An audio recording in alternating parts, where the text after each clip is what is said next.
할렐루야, 좋은 아침입니다. 하나님의 놀라운 사랑, 크신 사랑, 우리를 구원하고 구원하기 위해서 십자가에서 예수님 피를 흘려 그 죽으시기까지 우리를 사랑하신 그 사랑이 우리와 함께 하시죠. 그분이 다시 오십니다. 이 땅에 다시 오십니다. 재림하십니다. 그때는 완전한 승리의 날일 것입니다. 그때까지 포기하지 않고 인내하면서 끝까지 주의 말씀대로 살아가서 함께 승리하기를 원합니다. 예수님 안에서 우린 반드시 승리할 것입니다. 오늘은 2015년 11월 3일 화요일입니다.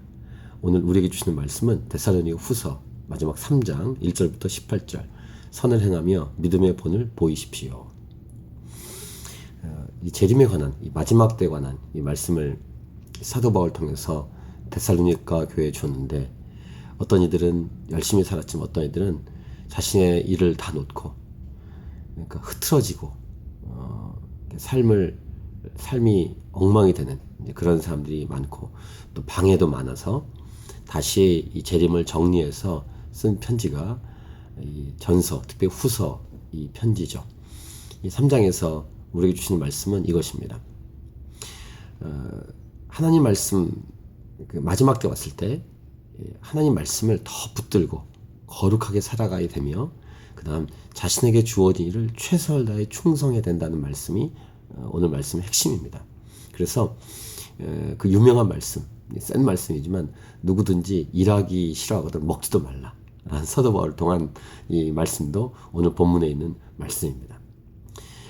오늘 말씀 보시면 끝으로 형제들아 너희는 우리를 위하여 기도하기를 주의 말씀이 너희 가운데서와 같이 퍼져나가 영광스럽게 되고 또한 우리를 부당하고 악한 사람들에게서 건지옵소서 하라. 이렇게 기도하며 간구하며 무릎 꿇고 나가라. 그래서 아주 유명한 말씀, 중요한 말씀 하는데 믿음은 모든 사람의 것이 아니라. 사도 바울이 복음을 증거하면서 다니다 보니까 그렇게 복음을 거부한 사람도 있었죠. 나중엔 돌까지 던졌고 사도 바울이 죽었지 않습니까? 다시 일어나긴 했지만 또 그가 예수님 믿지 않을 때 스데반이 죽는 모습도 옆에서 지켜봤죠. 여러 환난과 핍박을 당해보니까 믿음은 모든 사람의 것이 아니구나. 물론 하나님은 모든 사람이 다 구원받기를 원하십니다. 하지만 그렇지 않다는 사실을 보는 거예요. 참 민감한 얘기이면서 이런 얘기를 데살로니가 교회에 하는 것입니다. 그 다음 주는 미쁘사 너희를 굳건하게 하시고 악한 자에게서 지키시리라. 그 당시 얼마나 핍박과 환난이 많았으면 이런 기도와 간구를 하겠습니까? 너희에 대하여는 우리가 명한 것을 너희가 행하고 또 행할 줄 우리가 주 안에서 확신하노니 주께서 너희 마음을 인도하여 하나님의 사랑과 그리스도의 인내에 들어가게 하시기를 원하노라. 그러니까 마지막 때 환난과 고난이 있을 때 하나님 주신 말씀을 붙들고 순종하면서 사랑하고 인내하라는 것이죠. 특별히 그리스도의 인내, 하나님의 사랑. 그렇게 하나님의 사랑과 그리스도의 인내에 들어가게 하시기를 원한다라고 고백을 하고 있습니다. 환난과 핍박이 있기 때문에 그렇죠. 그 다음 앞에 말씀드린 것처럼 환난과 핍박 속에서 어떻게 할 것인가? 거룩하게 하는 것. 하나님의 뜻은 이것이니 너희의 거룩함이다 라고 전서에서도 말씀했던 것처럼 이렇게 구체적인 거룩함을 얘기하는데 형제들아 우리 주 예수 그리스도의 이름으로 너희를 명하노니 게으르게 행하고 우리에게서 받은 전통대로 행하지 아니하는 모든 형제에 떠나라. 분리되라. 구별되라. 이게 거룩이죠. 떠나라고 할 때 6절과 함께 후반부에 있는 말씀도 읽을 필요가 있는데요. 13절과 14절입니다. 형제들아 너희는 선을 행하다가 낙심하지 말라. 누가 이 편지의 한 우리말을 순종하지 아니하거든 그 사람을 지목하여 사귀지도 말고 그로 하여금 부끄럽게 하라. 근데 그 다음 15절에 그러나 원수와 같이 생각하지 말고 형제같이 고민하라. 그러니까 따르지 않고 잘못 말하고 잘못 행동한 사람하고 선을 거라. 라는 것이지만 그를 완전히 버리지 마라. 그들이 다시 돌아오는 여지는 남겨두어라 라는 것이죠. 그래서 일단은 거룩히 자신의 삶을 구별하는 것을 명령하고 있습니다. 이게 마지막 때 아주 중요한 명령, 말씀입니다. 두 번째, 그러면 이거는 이제 소극적으로 막는 것이라고 한다면 선을 긋는 적극적으로 어떻게 할 것인가. 자신의 손으로 열심히 일하라고 전서에서 말씀한 내용을 그대로 말합니다.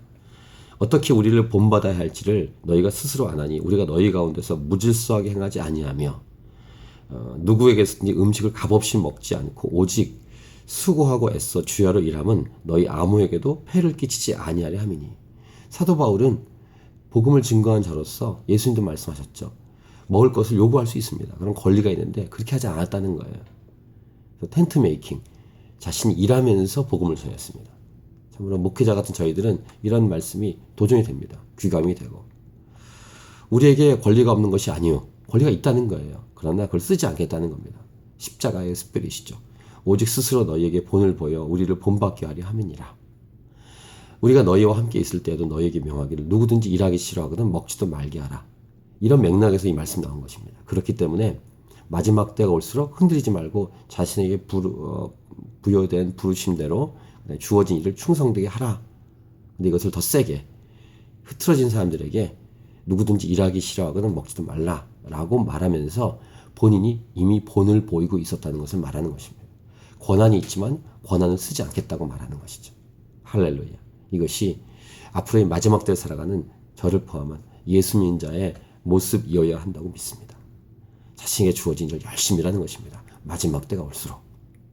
자신에게 부여된 이 부름의 걸음을 끝까지 인내하며 걷는 것입니다.